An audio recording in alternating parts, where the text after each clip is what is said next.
Always black hole ಥರ ಎಲ್ಲ observe ಮಾಡೋದು ಇನ್ಮೇಲೆ.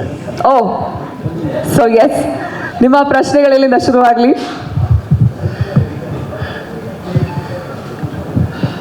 ತಾವೇ ಮಂಗಳೂರು ಎದೇಳಿ.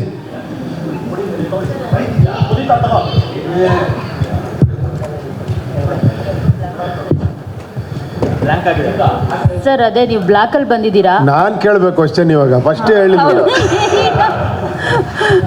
ನಾವು ಕ್ವಶನ್ ಮಾಡೋದು ನಮ್ಮ ಕೆಲಸ ಸರ್.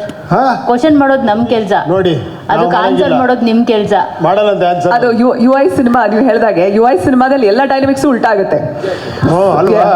ಕೇಳಿ ಸರ್, ಹೇಳೋಣ. ಈಗ ನಾವು ಕೇಳ್ಬೋದಲ್ವಾ? ಕೇಳಿ ಸರ್. ಲಾಸ್ಟ್ ಶಾಟ್ ಏನು ಗೊತ್ತಾಯ್ತಾ? Last shot of the film ನೀವೇ. ಲಾಸ್ಟ್ ಶಾಟ್ ನಾವು ರಿವ್ಯೂ ತಗೊಳಕೋಸ್ಕರ ಆಚೆ ಬರ್ತೀವಿ.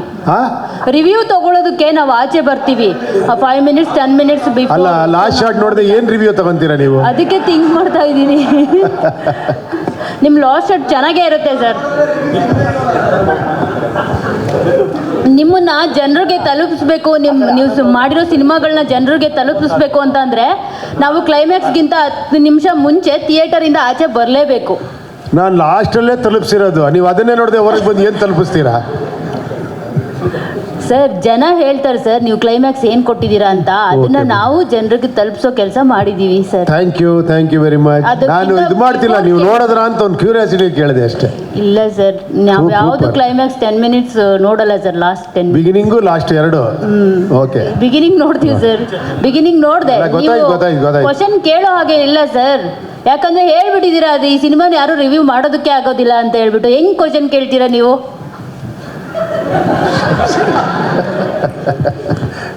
ಒಪ್ಪಿ ಸರ್. ಓಕೆ, ಅಷ್ಟೇ ರೀ, ಇನ್ನೇನಿದ್ರೆ ಅವರೇ ಕೇಳಬೇಕು. ಹಾಂ ಸರ್, ಒಪ್ಪಿ ಸರ್. ಇಲ್ಲಿ 9 ವರ್ಷಗಳ ನಂತರ ಧೂಳಿದಿರೋ ಹ್ಯಾಟ್ನ, ಡೈರೆಕ್ಷನ್ ಹ್ಯಾಟ್ನ ತಲೆ ಮೇಲೆ ಹಾಕ್ಕೊಂಡ್ರಿ. ಸಿನಿಮಾ ರಿಲೀಸ್ ಆಯಿತು.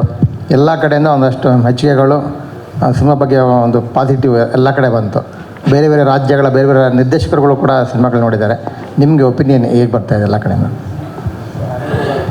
ಅಲ್ಲ, ಯೂಶಲಿ ಏನಂದರೆ ಸ್ವಲ್ಪ ನನ್ನ ಸಿನಿಮಾಲಿ ಪ್ಲಸ್ಸು ಅದೇ ಮೈನಸ್ಸು ಅದೇ ಅಂದ್ಕೊಳ್ಳಿ. ಯಾಕೆ ಅಷ್ಟು ಕ್ರೇಜ್ ಇರುತ್ತೆ ಅಂದರೆ ಬೇರೆ ಥರ ಇರುತ್ತೆ ಅಂತ. ಬಟ್ ಬೇರೆ ಥರ ಇರೋದು ತೊಗೊಳೋದು ಸ್ವಲ್ಪ ಕಷ್ಟನೇ.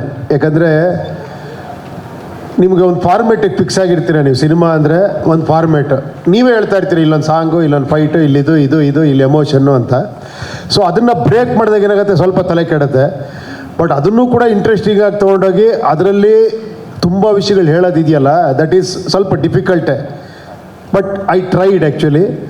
ಬಟ್ ಏನಂದರೆ ನಾನು ಅಂದ್ಕೊಂಡಿರಲಿಲ್ಲ, ನಾನು ಅಂದ್ಕೊಂಡಿದ್ದಕ್ಕಿಂತ ಜಾಸ್ತಿ ಲೇಯರ್ಸ್ನ ಡಿಕೋಡ್ ಮಾಡಿ ಜನಗಳು ಬಿಡಿ. ಆಮೇಲೆ ಪತ್ರಿಕೋದ್ಯಮ ಇರ್ಬೋದು, ತುಂಬ ಜನ ಏನೋ ರಿವ್ಯೂ, ಇದು ಆಲ್ಮೋಸ್ಟ್ ಆಲ್ ಲ್ಯಾಂಗ್ವೇಜ್. ನಾನೇ ಶಾಕ್ ಆದೆ ಕೆಲವು ರಿವ್ಯೂಸ್ ಎಲ್ಲ ಮಾಡಿರೋದು ನೋಡಿ. ಅಬ್ಬಾ ನಾನು ಅಂದ್ಕೊಂಡಿದ್ದಕ್ಕಿಂತ ಈ ಲೆವೆಲ್ಗೆ ಯೋಚನೆ ಮಾಡಿದಾರಲ್ಲ ಅಂತ. Hats off. ನಿಜವಾಗ್ಲೂ ನಾನು ಯಾವತ್ತೂ ಹೇಳ್ತೀನಲ್ಲ, ನೀವು ಯಾವತ್ತೂ ಮೇಲಿಡ್ತೀರಾ ಅಂತ, ಅದು ನೀವು ಪ್ರತಿ ಪ್ರೂವ್ ಮಾಡ್ತೀರಾ. ನಾವು ಭಯ ಪಡ್ತೀವಿ ಅಷ್ಟೇ ಹೊರತು ನೀವು ಯಾವಾಗಲೂ ಕೂಡ ಅದನ್ನು ಆ ಲೆವೆಲ್ಗೆ ಥಿಂಕ್ ಮಾಡ್ತೀರಾ, ಆ ಲೆವೆಲ್ ಅನಲೈಸ್ ಮಾಡ್ತೀರಾ. Cinema is yes, it is entertainment. At the same time ಅದನ್ನು ಬೇರೆ ಏನೋ ಮಾಡ್ಬೋದು ಅಂತ ನೀವೇ ಎನ್ಕರೇಜ್ಮೆಂಟ್ ಕೊಟ್ಟಿರೋದು ನನಗೆ. ಈ ನಿಮ್ಮ ಎನ್ಕರೇಜ್ಮೆಂಟಿಂದ ನಾನು ಏನೋ ಪ್ರಯತ್ನ ಮಾಡ್ತೀನಿ ಅಷ್ಟೇ. Credit should go to you all. ನೀವು ಬರೆದಿರೋ ರಿವ್ಯೂಸ್ ಇರ್ಬೋದು, ನೀವು ಮಾತಾಡಿರೋ ಇದಿರ್ಬೋದು, ಪ್ರತಿಯೊಂದು ಕೂಡ ಅದ್ಭುತ ಅನ್ನಿಸ್ತು ನನಗೆ. ನಂಗೆ ತುಂಬ ಖುಷಿ ಕೊಡೋದೇ ಅದು. ಆ ರಿವ್ಯೂಸ್ ನೋಡಿದಾಗ ಭಾಳ ಖುಷಿ ಅನಿಸುತ್ತೆ ನಿಜವಾಗ್ಲು. ಇಲ್ಲ, ನಿಮಗೆ 9 ವರ್ಷಗಳವರೆಗೂ ಡೈರೆಕ್ಷನ್ ಮಾಡಿದೆ, ಸುಮ್ಮನೆ ಕೂತಿದ್ದು ತಪ್ಪು ಮಾಡಿದೆ ಅಂತ ಅನಿಸ್ತಾ ಇದ್ದು. ಮಾಡಬೇಕಿತ್ತು ಮತ್ತೆ. ಯಾಕೆ ಜನಕ್ಕೆ ಇಷ್ಟೊಂದು ಗ್ಯಾಪ್ ಕೊಟ್ಟಿದ್ದು? ನಿಮ್ಮ ಸಿನಿಮಾಗೆ ಎಷ್ಟು ಜನ ಕಾಯ್ತಾ ಇದ್ದಾರೆ, ನಾನು ಯಾಕೆ 9 ವರ್ಷದವರೆಗೂ ಬಿಟ್ಟೆ ಅಂತ ಅನಿಸ್ತಾ? ನೋಡೋಣ, ಇನ್ಮೇಲೆ ಸ್ವಲ್ಪ ಜಾಸ್ತಿ ಮಾಡ್ತೀನಿ, ನೋಡೋಣ. It is not in my hand actually. ಅದು ಆಗಬೇಕಷ್ಟೇ. ಸಿನಿಮಾ ನಾವು ಮಾಡ್ತೀವಿ ಅಂದ್ಕೊಳ್ಳೋದಲ್ಲ, ಎಲ್ಲೋ ಒಂದು ಕಡೆ ಏನೋ ಅನ್ನಿಸಿ ಏನೋ ಮಾಡಬೇಕು ಅನ್ನಿಸ್ದಾಗ ಮಾಡ್ತೀವಿ ಅಷ್ಟೇ. ನೋಡೋಣ. ಸರ್ ನೀವು ಬ್ಲ್ಯಾಕಲ್ಲಿ ಬಂದಿದ್ದೀರಾ, ಹೇಳ್ತಾ ಇದ್ರಿ ನಾನು ಯಾವಾಗಲೂ ಬ್ಲ್ಯಾಕಲ್ಲೇ ಇರ್ತೀನಿ ಅಂತ ಹೇಳ್ಬಿಟ್ಟು. ಸಿನಿಮಾದಲ್ಲಿ ಬ್ಲ್ಯಾಕ್ ಆ್ಯಂಡ್ ವೈಟ್ ಅಂದರೆ ಸತ್ಯ ಮತ್ತು ಕಲ್ಕಿ ಬಗ್ಗೆ ತೋರಿಸಿರುವಂಥದ್ದು. ಜನರಿಗೆಲ್ಲ ಹೇಳ್ತೀರಾ ಸತ್ಯದ ಕಡೆ ಬನ್ನಿ ಅಂತ, ಆದರೆ ನೀವು ಯಾಕೆ ಬ್ಲ್ಯಾಕ್ ಹಾಕ್ಕೊಳ್ತೀರಾ ಅಂತ ಹೇಳ್ಬಿಟ್ಟು. ನಿಮಗೆ ಸತ್ಯ ಇಷ್ಟನಾ ಕಲ್ಕಿ ಇಷ್ಟನಾ? ಸೊ ಇದ್ರ ಬಗ್ಗೆ ಬ್ಲ್ಯಾಕ್ ಯಾಕೆ ಹಾಕ್ಬೋದು? ವೈಟಲ್ಲಿ ಬಂದರೆ ಒಡೆ ಸಾಯಿಸ್ಬಿಡ್ತೀರಲ್ಲ, ಅದಕ್ಕೆ ಬ್ಲ್ಯಾಕಲ್ಲಿ.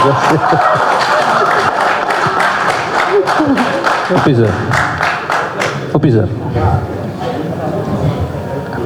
ಹೇಳಿ. ಅದೇ ಫೋಕಸ್ ಮಾಡ್ತಾ ಇದ್ದೀನಿ ಒಂದು ನಿಮಿಷ. ಗೋಪಿ ಸರ್, ಈಗ ಸನ್ನಿ ಲಿಯೋನ್ ಸಾಂಗು ಶೂಟ್ ಮಾಡಿದಿರಾ ಅಲ್ಲ ಇಲ್ಲಿ ಯೂಸ್ ಮಾಡಿಲ್ಲ, ಸ್ವಲ್ಪ ಅದು ಕ್ಲಾರಿಫಿಕೇಶನ್ ಕೊಡಿ. ಈ ಸನ್ನಿ ಲಿಯೋನ್ ನನ್ನದೇ ಒಂದು ಭ್ರಮೆ ಅದು. ಇದು ಹೆಂಗೆ ಕ್ರಿಯೇಟ್ ಆಯಿತು ಅಂತ ನನಗೆ ಅರ್ಥ ಆಗ್ತಾ ಇಲ್ಲ. ಅಲ್ಲಲ್ಲ, ಶೂಟ್ ಮಾಡಿದಿರಾ ಅಲ್ವಾ ಇಲ್ಲಿ ಯೂಸ್ ಮಾಡಿಲ್ವಾ ಏನೋ ಅಂತ. ಅದು ಸಿನಿಮಾಲ್ ಬಂದಿಲ್ಲ ಅಂದ್ರೆ ಇಲ್ಲ ಅಂತ ಅಷ್ಟೇ. ನಾನು ಶೂಟ್ ಮಾಡಿಲ್ಲ. ಯಾಕೆ ಅಷ್ಟೊಂದು ಅದು ಯಾರೋ ರೂಮರ್ ಸಬ್ಬಿಸ್ಬಿಟ್ಟಿದ್ದಾರೆ ಸನ್ನಿ ಲಿಯೋನ್ ಇದ್ದಾಳೆ ನಮ್ಮ ಪಿಕ್ಚರಲ್ಲಿ ಅಂತ. ಅಲ್ಲ, ನೀವೇ ಪೋಸ್ಟ್ ಯಾವುದೋ ವಾಯ್ಸ್ ನೋಡ್ಬಿಟ್ಟು ನಾನು ಪೋಸ್ಟೇ ಮಾಡಿಲ್ಲ, ನಾನು ಎಲ್ಲಿ ಮಾಡಿದ್ದೀನಿ ತೋರಿಸ್ಬಿಡಿ. ಓಕೆ, ಯಾವುದೋ ಒಂದು ವಾಯ್ಸ್ ಬರುತ್ತೆ, ಅದನ್ನ ನೀವು ಸನ್ನಿ ಲಿಯೋನ್ ಅನ್ಕೊಂಡಿರ್ಬೇಕು. ಅಲ್ಲ ಸಾಂಗ್ ಇದ್ದಾರೆ ಅಂತ ಹೇಳಿದ್ರಲ್ಲ, ಸಾಂಗಲ್ಲಿ ಸನ್ನಿ ಲಿಯೋನ್ ಸಾಂಗ್ ಇರುತ್ತೆ. ನಾವೆಲ್ಲ ಹೇಳಿದ್ದೀವಿ ಸಾಂಗು. ಅಜನೀಶ್ ಅವ್ರು ಎಲ್ಲಿದ್ದಾರೆ? ಇದ್ದಾರಾ ಇಲ್ಲಿ? ಸನ್ನಿ ಲಿಯೋನ್ಗೆ ಅದರ ಸಾಂಗ್ ಮಾಡಿಸಿದ್ರ ಸರ್? ಇಲ್ಲ ನೋಡಿ, ಅವ್ರು ಜಾಸ್ತಿ ಫೋಕಸ್ ಮಾಡಿ ಆ ವಾಯ್ಸ್ ಇದ್ದೇನದೆಲ್ಲ ಫೋಕಸ್ ಮಾಡ್ಕೊಂಡ್ಬಿಟ್ಟಿದ್ದಾರೆ. ಅಲ್ಲಲ್ಲ, ಇದೇ ಪ್ರಶ್ನೆನ ನಿರ್ಮಾಪಕರಿಗೆ ಕೇಳೋಣ. ವೇಲು ಸರ್, ಸಾಂಗ್ ಶೂಟ್ ಮಾಡಿದ್ರೆ ಸರ್ ಇಲ್ವಾ ಹೆಂಗೆ?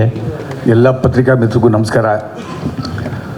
ಸೂಪರ್ ಸಕ್ಸಸ್ ಮಾಡಿದ್ದು ಎಲ್ಲ ಕ್ರೆಡಿಟು ನಿಮಗೆ ಹೋಗುತ್ತೆ. ತಮ್ಮ ವಿಮರ್ಶೆಗಳು ಪ್ರತಿಯೊಂದು ಕೂಡ ನಮ್ಮನ್ನು ಎತ್ತಿಡಿದ್ರಿ. 50 ವರ್ಷ ಎತ್ತಿಡಿದ್ರಿ ಲಹರಿ ಸಂಸ್ಥೆನ. ಇದು 50ನೇ ವರ್ಷ. ಒಂದು ಅದ್ಭುತವಾದ ಸಿನಿಮಾ ಉಪೇಂದ್ರಜಿ ಕೊಟ್ಟಿದ್ದಾರೆ ನಮ್ಮ ಸಂಸ್ಥೆಗೆ. ಅಫ್ಕೋರ್ಸ್ ಮನೋರಣ್ಣ ನಮಗೆ ಎಲ್ಲ ತಂದೆ ತಾಯಿ ದೇವರು ಎಲ್ಲ, ಇಡೀ ಟೀಮ್ಗೆ ನಾನು ಚಿರುಣಿ ಆಗಿದ್ದೀನಿ. ಮತ್ತು ವಿತರಕರಿಗೆ, ಪ್ರದರ್ಶಕರಿಗೆ, ವಿದೇಶದಲ್ಲಿ ಮಾಡಿದಂಥ ಡಿಸ್ಟ್ರಿಬ್ಯೂಟರ್ಸು ಅವ್ರಿಗೆಲ್ಲನೂ I am very very thankful to them. Sir, ನೀವೇನೋ ಒಂದು ಪ್ರಶ್ನೆ ಕೇಳಿದ್ರಿ. ಅದೇ, ಅದು ಸಾಂಗ್ ಶೂಟ್ ಮಾಡಿದ್ರೆ ಉಪೇಂದ್ರ ಇಲ್ಲ ಅಂತ ಇದ್ದಾರೆ, ಇದು ಕ್ಲಾರಿಫಿಕೇಶನ್ ಕೊಡಿ. ನಾನು ಸೌಂಡು ಕೇಳಿಲ್ಲ, ಕ್ಯಾಮ್ರಾನು ನೋಡಲಿಲ್ಲ ಸರ್ ಅವ್ರು ಶೂಟ್ ಮಾಡಿದ್ರು. ಓಕೆ, ಅಲ್ಲ ನೀವು ಖರ್ಚು ಮಾಡಿರ್ತೀರಲ್ಲ ಒಂದು ಸಾಂಗ್ ಇಷ್ಟೊಂದು ಖರ್ಚು ಮಾಡಿ. ನಾನು ಫೈನಾನ್ಷಿಯಲಿ ಭಾಳ ವೀಕು. ಫೈನಾನ್ಷಿಯಲಿ ನಾನು ನೋಡೇ ಇಲ್ಲ.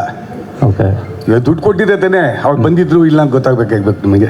ಹೌದು, ನಾನು ಫೈನಾನ್ಷಿಯಲಿ ನೋಡೇ ಅಲ್ಲ. ಎಲ್ಲ ನೋಡಿದ ಅಣ್ಣ ಅವರು ಕೂಡ ಸೆಟ್ಟಿಗೆ ಬರ್ತಾ ಇರಲಿಲ್ಲ. ನೀವು ಉಪ್ಪಿ ಸರ್ ಥರನೇ ಮಾತಾಡ್ತಾ ಸರ್ ಇದ್ದೀರಾ. ಆ್ಯಕ್ಚುಲಿ ಸತ್ಯ ಹೇಳ್ತೀನಿ ಸರ್, ಅವ್ರ ಜೊತೆಯಲ್ಲಿ ಇದು ನಾನು ಅವ್ರಾಗ್ಬಿಟ್ಟಿದ್ದೀನಿ, ಅವ್ರು ನನ್ನ ಥರ ಆಗ್ಬಿಟ್ಟಿದ್ದಾರೆ. ಯು ಐ ಆಗ್ಬಿಟ್ಟಿದ್ದೀವಿ ಸರ್, ಉಲ್ಟಾ ಆಗ್ಬಿಟ್ಟಿದೆ, ಅಯ್ಯೋ ಆಗ್ಬಿಟ್ಟಿದೆ ಇವಾಗ. ಓಕೆ, ಅಲ್ಲ ಯಾಕೆ ಹೇಳ್ತಾ ಇದ್ದೀನಿ ಅಂದರೆ, ಯಾಕಂದರೆ ಈ 1 ತಿಂಗಳು ಜರ್ನಿ ಮಾಡಿದ್ನಲ್ಲ ಸರ್, ಆ ಜರ್ನಿಲಿ ಗೊತ್ತಾಯ್ತು ನನಗೆ. ಎಲ್ಲರಿಗೂ ಮುಂದೆ ಒಂದು ಮೆದ್ಲಿದ್ರೆ ಆ ಮೆದ್ಲಲ್ಲಿ 5 ಮೆದುಳಿದೆ ಅವ್ರಿಗೆ. ಇನ್ 1 ಬ್ರೈನ್ ಈ ಗಾಟ್ 5 ಬ್ರೈನ್ಸ್.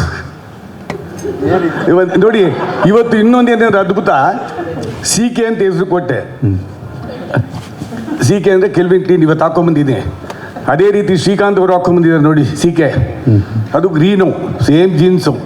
ಯಾಕೆಂದರೆ ಭಯ ಪಟ್ಬಿಟ್ಟಿದ್ದೀವಿ, ಕಂಟೆಂಟ್ ಕಿಂಗು. ಸೊ ಏನು ಹೇಳೋದು ಗೊತ್ತಿಲ್ಲ ಸರ್. ನೀವು ಸ್ಕ್ಯಾನ್ ಮಾಡಿಸ್ಲೇಬೇಕು ಕರ್ಕೊಂಡೋಗಿ. ಅಲ್ಲ ವೇಲು ಸರ್, ಸರ್ ನೀವು ಉಪೇಂದ್ರ ಅವರು ಸಿನಿಮಾದಲ್ಲಿ ಹೇಳಿದ್ದಾರೆ ಮೆದುಳಿಂದ ಹೊರಗಡೆ ಬನ್ನಿ ಅಂತ, ನೀವು ಅವರಿಗೆ 5 ಮೆದುಳು ಇದೆ ಅಂತ ಹೇಳ್ತಾ ಇದ್ದೀರಾ? ಹೌದು ಸರ್, ಸ್ಕ್ಯಾನ್ ಮಾಡಿಸ್ತಾ ಇದ್ದೀವಿ ಸರ್. ಇವತ್ತು ಸಂಜೆ 5:30 ಫಿಕ್ಸ್ ಮಾಡಿದ್ದೀನಿ.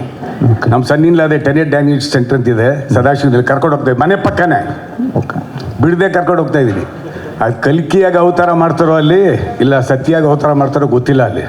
Thank you sir. Thank you.